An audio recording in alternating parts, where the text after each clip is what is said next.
The last show. Labor Day weekend in Ashwood was supposed to be boring.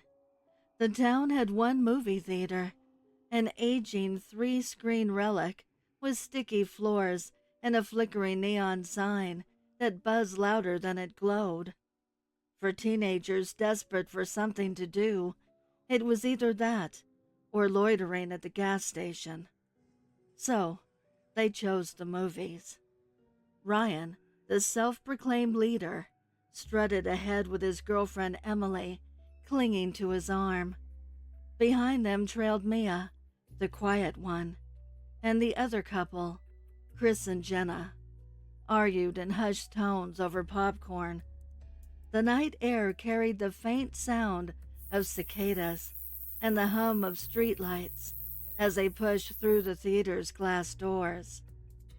Inside, the air smelled stale, heavy with grease and something sour beneath it. The lobby was strangely empty for a holiday weekend. The ticket booth was unmanned, its cash drawer hanging open. "I guess it's a free night," Ryan grinned, ever the opportunist. Emily swatted his chest. "Don't be an ass. Maybe they're just short-staffed." But Mia frowned. "Then where is everyone?" They shrugged it off and slipped into Theater 2. The previews had already started, flickering against the ragged screen. Only a handful of silhouettes sat scattered in the rows ahead. Their stillness was eerie. No shifting, no coughs, no popcorn crunching.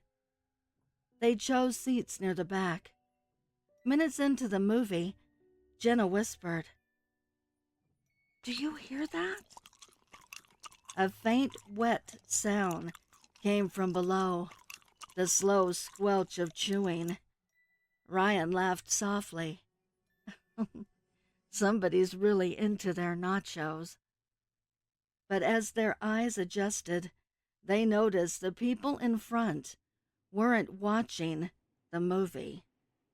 Heads lolled, spines bent unnaturally, jaws working with grotesque rhythm. The screen's glow revealed pale, grayish skin, stretched tight over faces, eyes clouded and vacant. Their hands dripped with something darker than butter. Chris leaned forward for a better look and froze. One of the creatures turned its head, bones cracking, and sniffed the air. Its mouth hung open, strings of flesh dangling between its teeth. "Oh my God!"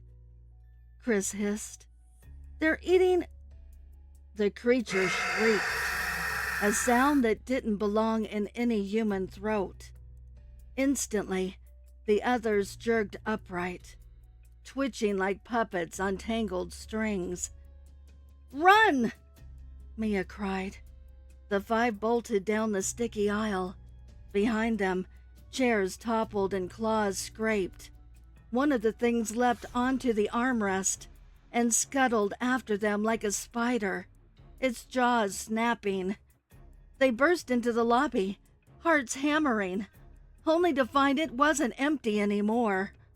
Dozens of the creatures milled about, gnawing at concession bags, tearing into something that might once have been the ticket taker.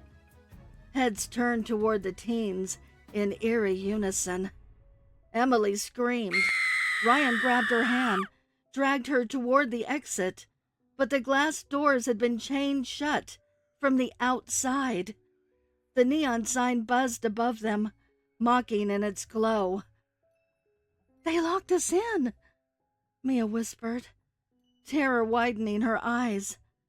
Chris swung a metal mop handle he'd grabbed from the janitor's closet, smashing one of the creatures back. "We've got to find another way." "Upstairs," Jenna gasped, pointing toward the manager's office. "There's a fire escape." They charged up the stairs. The shrieks followed like a wave. Mia stumbled, nearly pulled under by clawing hands, before Ryan yanked her free. They slammed the office door shut, jamming it with a chair. The wood splintered almost immediately under pounding fists. Outside the grimy window, the fire escape ladder dangled just out of reach. Chris smashed the glass, and one by one they climbed out. Emily hesitated, staring down at the alley below. Ryan coaxed her forward, whispering reassurances. The door behind them cracked open. As Emily finally grabbed the ladder, one of the creatures lunged through the window, seizing Ryan's arm. He screamed. Blood sprayed against the wall. Emily shrieked as he was yanked backward into the dark. The others didn't look back. They scrambled down the ladder into the night, the sound of Ryan's cries echoing after them, until it was abruptly silenced. When they hit the ground, panting and wide-eyed, they saw the theater's other doors swinging open, shadows pouring into the street. Labor Day weekend in Ashwood would be remembered not for fireworks or barbecues, but for the night the movies came alive.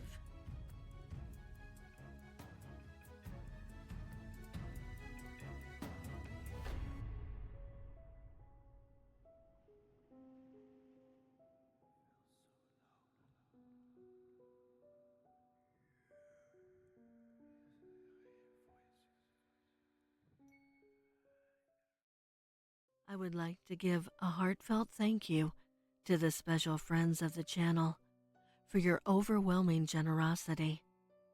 If you would like to support the channel, the link is below in the description.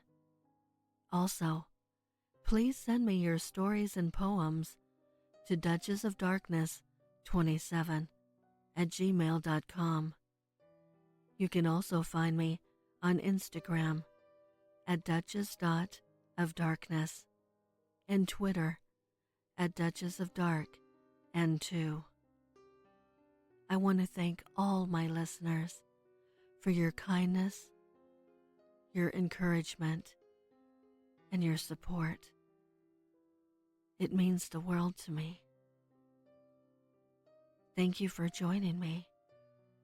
Until next time.